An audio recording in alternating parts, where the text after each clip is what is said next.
আপনাদের যাদের প্রেগন্যান্সি বা গর্ভবতী রয়েছেন তারা বেশি করে পানি পান করবেন।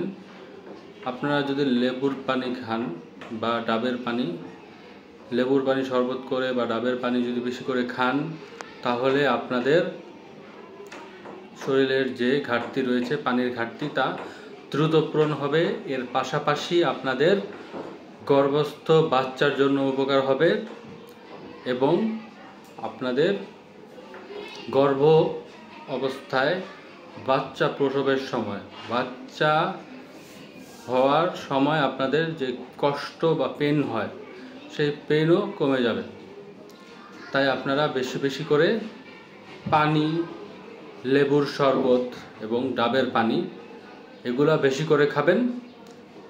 এতে আপনাদের দুর্বলতাও কমে যাবে, বাচ্চাও ভালো থাকবে এবং গর্ভ অবস্থায় বা বাচ্চা হওয়ার সময় যে ব্যথা হয় সেটাও কমে যাবে। বাচ্চা সহজে প্রসব হবে।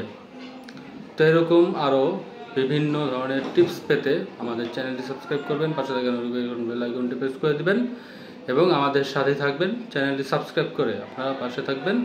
কমেন্টে জানাবেন কী কী সমস্যা আপনাদের রয়েছে বা কী কী ভিডিও আপনারা দেখতে চান।